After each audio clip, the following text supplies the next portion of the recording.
প্রিয় মুসলিম ভাই ও বোনেরা, আসসালামু আলাইকুম।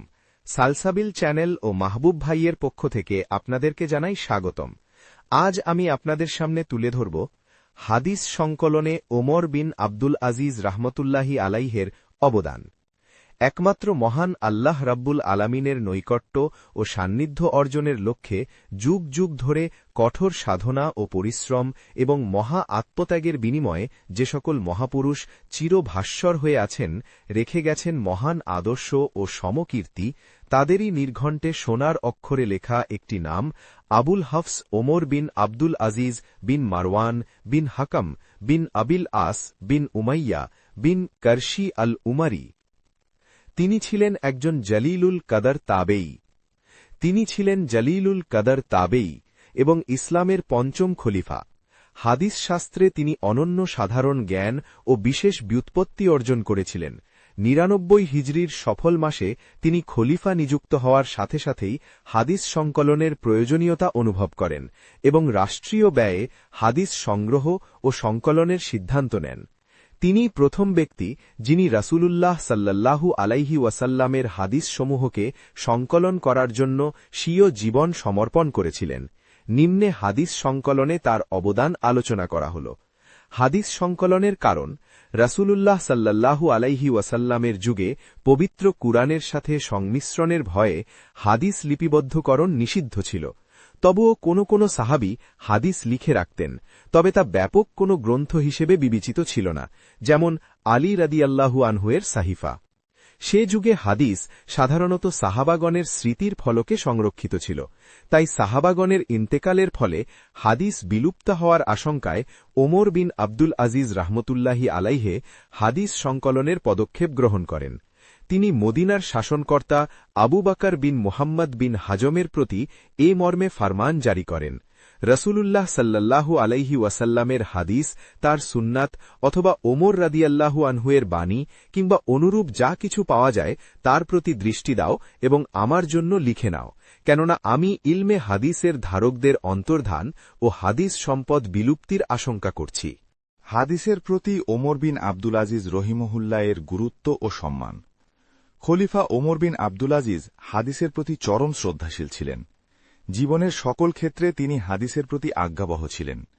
তার সম্পর্কে আল্লামা জাহাবী যথার্থই বলেছেন, তিনি ছিলেন ফকিহ, মুজতাহিদ, সুন্নত ও হাদিসে বিশেষ পারদর্শী, বিরাট মর্যাদা সম্পন্ন, লব্ধপ্রতিষ্ঠ হাদিস অভিজ্ঞ, গ্রহণযোগ্য ও নির্ভরযোগ্য হাদিস বর্ণনাকারী, হাদিসের হাফেজ, আল্লাহর বিধান পালনকারী, বিনয়ী ও আল্লাভীরু।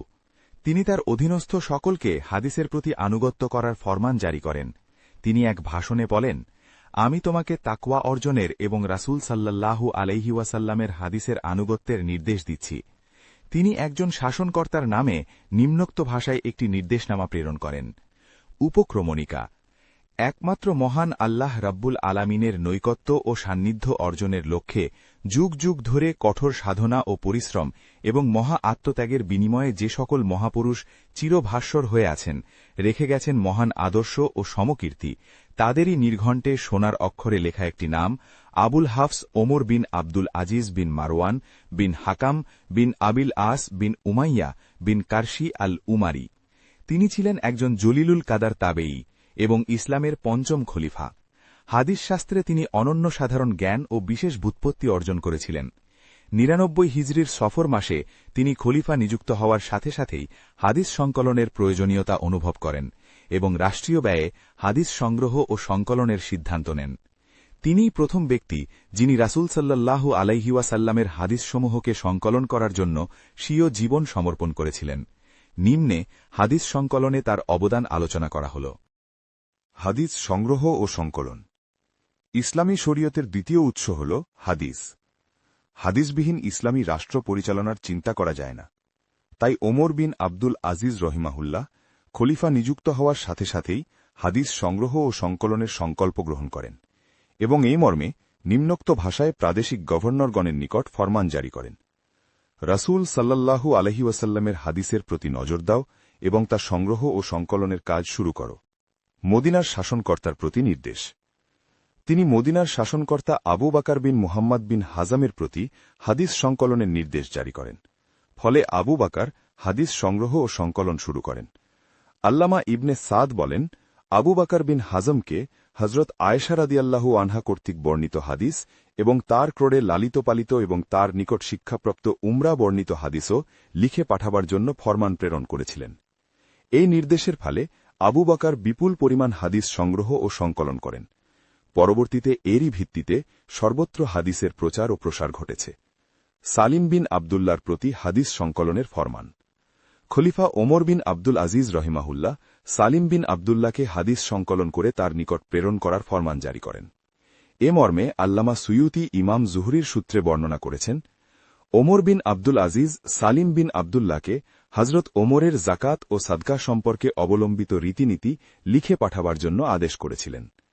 আল্লামা সুয়ুতি সালিম সম্পর্কে বলেন, সালিম যে সম্পর্কে আদিষ্ট হয়েছিলেন তিনি সেটা পুরোপুরি লিখে পাঠিয়ে দিয়েছিলেন। সেই সঙ্গে তিনি তাকে এটাও লিখে পাঠিয়েছিলেন যে হজরত ওমর রাদিয়াল্লাহু আনহু তার আমলে এবং তদানীন্তন লোকদের মধ্যে যেসব কাজ করেছিলেন, আপনিও আপনার আমলে এখানকার লোকদের মধ্যে সেসব কাজ করলে আপনি আল্লাহর নিকট ওমর ফারুক রাদিয়াল্লাহু আনহু হতেও উত্তম ব্যক্তি বলে বিবেচিত ও পরিগণিত হবেন। ইমাম জুহরিকে হাদিস সংকলনের জন্য নিয়োগ। হজরত উমর বিন আব্দুল আজিজ রহমত ইমাম জুহরিকে বিশেষভাবে হাদিস সংকলনের জন্য নিয়োগ করেন। জুহরি নিজেই বলেন, উমর বিন আব্দুল আজিজ রহমত আমাদেরকে হাদিস সংগ্রহ ও সংকলনের জন্য আদেশ করেছিলেন। এই আদেশ পাওয়ার পর আমরা হাদিসের বিরাট বিরাট গ্রন্থ লিখে তার নিকট প্রেরণ করি। অতঃপর তিনি নিজেই তার রাজ্যের অন্তর্ভুক্ত প্রতিটি প্রদেশে এক একখানি গ্রন্থ পাঠিয়ে দেন। আল্লামা জুহরি যে এ কাজে অগ্রণী ভূমিকা রাখতে পারবেন তার প্রমাণস্বরূপ উমর বিন আব্দুল আজিজ নিজেই মন্তব্য করেন, সুন্নত ও হাদিস সম্পর্কে জুহরি অপেক্ষা বড় আলিম আর একজনও জীবিত নেই। ইমাম মালিক বলেন, সর্বপ্রথম যিনি হাদিস সংকলন করেন তিনি হলেন জুহরি। আল্লামা জুহরি নিজেই এভাবে বলেন, আমার পূর্বে ইলমে হাদিস আর কেউই সংকলন করেননি। সহি হাদিস সংকলনের ফরমান। বিচক্ষণ খলিফা উমর বিন আব্দুল আজিজ রহমত যখন দেখলেন যে রসুলুল্লাহ সাল্লাল্লাহু আলাইহি ওয়াসাল্লামের নামে মানুষ জাল হাদিস রচনা করছে, তখন তিনি স্বীয় কর্মচারীদেরকে কেবলমাত্র যাচাই বাছাই করে একমাত্র রসুলের হাদিস তথা সহি হাদিস সংকলন করার কঠোর নির্দেশ জারি করেছিলেন। এতদুদ্দেশ্যে তিনি এ মর্মে স্মারকলিপি প্রেরণ করেন যে আর হাদিসে রসুল ছাড়া যেন কিছু গ্রহণ করা না হয়, লোকেরা যেন এ ইলমে হাদিসকে ব্যাপকভাবে প্রচার করে। হাদিস শিক্ষাদানের জন্য যেন মজলিস অনুষ্ঠিত হয়, যাতে যারা জানে না তারা যেন শিখে নিতে পারে, কেননা ইলম গোপন করা হলে তা বিনাশপ্রাপ্ত হয়। হাদিস সংকলনে স্বয়ং উমর বিন আব্দুল আজিজ। নানা ব্যস্ততার মধ্যেও খলিফা উমর বিন আব্দুল আজিজ স্বয়ং এ মহান খেদমতে জড়িয়ে পড়েন। আল্লামা আবু কালাবা এ প্রসঙ্গে চমৎকার উদ্ধৃতি উপস্থাপন করেছেন। উমর বিন আব্দুল আজিজ একদা জোহর সালাতের জন্য মসজিদে আসলে আমরা তার হাতে কিছু কাগজ দেখতে পেলাম। পরে আসরের সালাতের জন্য বের হয়ে আসলেও তার সঙ্গে সেই কাগজই দেখলাম। আমি জিজ্ঞেস করলাম, হে আমিরুল মুমিনিন, এই লিখিত জিনিসটি কি? উত্তরে তিনি বললেন, আউন ইবনে আবদুল্লাহ আমার নিকট হাদিস বর্ণনা করেছেন, তা আমার খুব পছন্দ হয়েছে, তাই আমি তা লিখে নিয়েছি। তাতে এই হাদিসটিও রয়েছে। ওমর বিন আব্দুল আজিজ রহিমুল্লাহর তত্ত্বাবধানে সংকলিত হাদিসের গ্রন্থসমূহ ওমর বিন আব্দুল আজিজ রহিমুল্লাহ হাদিস সংকলনের পদক্ষেপ গ্রহণ করার পর বেশি দিন এই ধরনেতে বেঁচে ছিলেন না। তবে তার এই আঞ্জামের ফলে পরবর্তী বহু মনীষী এহেন গুরুত্বপূর্ণ কাজে জীবন কুরবান করে হাদিসের বড় বড় গ্রন্থ সংকলন করেছে। আমরা নিম্নে খলিফার তত্ত্বাবধানে যে কয়টি গ্রন্থ সংকলিত হয়েছিল তা উপস্থাপন করছি। ইমাম জুহরি সংকলিত গ্রন্থাবলী। আল্লামা জুহরি বলেন, ওমর বিন আব্দুল আজিজ আমাদেরকে হাদিস সংগ্রহ ও সংকলনের নির্দেশ দিলেন। এই নির্দেশে আমরা হাদিসের বিরাট গ্রন্থ লিখে তার নিকট পাঠিয়ে দিলাম। এরপর তিনি নিজেই তার রাজ্যের অন্তর্গত প্রতিটি প্রদেশে একখানি গ্রন্থ পাঠিয়ে দিলেন। আবু বকর বিন হাজম এর সংকলিত গ্রন্থ। মদিনার বিচারক আল্লামা আবু বকর বিন হাজম বহু হাদিস গ্রন্থাবলী সংকলন করেছিলেন, কিন্তু তার খলিফার নিকট জমা দেওয়ার পূর্বেই খলিফা ইন্তেকাল করেন। সালিম বিন আবদুল্লাহ এর রিসালা। সালিম বিন আবদুল্লাহ হযরত ওমর রাদিয়াল্লাহু জাকাত ও সাদকা সম্পর্কিত রীতিনীতি যে রিসালা গ্রন্থ সেটা লিপিবদ্ধ করে। ইমাম সাবির সুনান, ইমাম সাবির রহমাতুল্লাহ তদানীন্তন কুফার কাজী ছিলেন। তিনি খলিফার আদেশ পেয়ে একই বিষয়ে হাদিসসমূহ একই স্থলে সন্ধিবদ্ধ করার কাজে সর্বপ্রথম হাত দেন।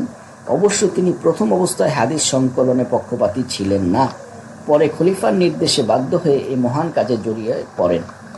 ইমাম মাকহুলের সুনান, আল্লামা মাকহুল রহিমাউল্লাহ ওমর বিন আব্দুল আজিজের এক কাজী ছিলেন। খলিফার আদেশে তিনি এই কাজে উদ্বুদ্ধ হয়ে কিতাবুস সুনান নামে একটি গ্রন্থ রচনা করেন। রুবাই বিন সুবাই সাদ বিন আবি আরুবা হাদিস সংকলনে এক অনন্য ভূমিকা রাখেন। এই প্রসঙ্গে আল্লামা ইবনে হাজার আসকালানি বলেন, সর্বপ্রথম হাদিস সংগ্রহ ও সংকলনের কাজে অংশ নেন রুবাই বিন সুবাই ও সাদ বিন আবি আরুবা এবং অন্যান্যরা। তারা হাদিসের প্রত্যেকটি অধ্যায়কে স্বতন্ত্রভাবে গ্রন্থবদ্ধ করলেন। তো আলোচনার শেষ প্রান্তে এসে আমরা বলতে পারি, ইসলামের পঞ্চম খলিফা হিসাবে পরিচিত ওমর বিন আব্দুল আজিজ রহিমাহুল্লাহ ছিলেন ইসলামের এক যুগান্তকারী ব্যক্তিত্ব। তিনি তার পূর্ববর্তী এবং পরবর্তী সকল উমাইয়া খলিফাগণ হতে সম্পূর্ণ ভিন্ন ধরনের ছিলেন। তিনি অসংখ্য প্রতিকূল অবস্থায় অসম ধৈর্য ও সাহসিকতার সাথে মোকাবেলা করেছেন। প্রতিকূলতার আকাশ ছোঁয়া ঢেউয়ে যেখানে পূর্ববর্তী উমাইয়া খলিফাগণ তৃণখণ্ডের ন্যায় ভেসে গেছেন, সেখানে তিনি দৃঢ় সীমাদ্রির ন্যায় হকের উপর শির উঁচু করে দাঁড়িয়েছিলেন। তিনি তার অর্জিত জ্ঞান, সুন্দর জীবনের সকল রসুধা বিন্দু বিন্দু করে জাতির উদ্দেশ্যে নিঙিয়ে দিয়েছেন। জাতির মাঝে তিনি বিলিয়ে দিয়ে গেছেন তার জীবনের সার্থকতা অন্বেষণ করেছেন। হাদিস সংকলন তার জীবনের অনন্য অবদান। হাদিস সংকলনের ফরমান জারি করার পর এই মহামানব বেশি দিন জীবিত ছিলেন না। তিনি হাদিস শাস্ত্রের অথই জলরাশির মধ্যে কিছু সংখ্যক নুড়ি কুড়িয়েছিলেন মাত্র, এবং পৃথিবীর বিভিন্ন প্রান্তে অবস্থিত সকল হাদিস বিজ্ঞানীকে ওই সমুদ্রের গভীরে ডুব দেওয়ার আহ্বান জানিয়েছিলেন। ফলে তার মৃত্যুর পর বহু হাদিস বিজ্ঞানী এই মহান কাজে জীবন সোপর্দ করে বড় বড় হাদিসের কিতাব সংকলিত করেছিলেন। আজ আমরা ঘরে বসে কালাল্লাহ ওয়া কালা রাসূলুল্লাহ সাল্লাল্লাহু আলাইহি ওয়াসাল্লাম পড়তে পারছি, নতুবা হাদিস খুঁজে পাওয়া যেত না। কিন্তু এরপরও হাদিস শত্রুদের কালো থাবা থেকে এবং হাদিস অস্বীকারীদের কালো থাবা থেকে রাসূল সাল্লাল্লাহু আলাইহি ওয়াসাল্লামের হাদিস রেহাই পাচ্ছে না। এই সব সংকলিত হাদিস গ্রন্থ সমূহের মধ্যে রয়েছে লক্ষ লক্ষ জাল ও জয়ীফ হাদিস।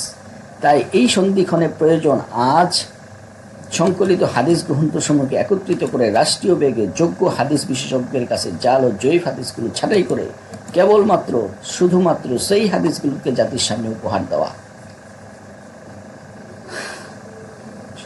আমরা সকল রাষ্ট্রপ্রধানের কাছে এই প্রত্যাশাই করি।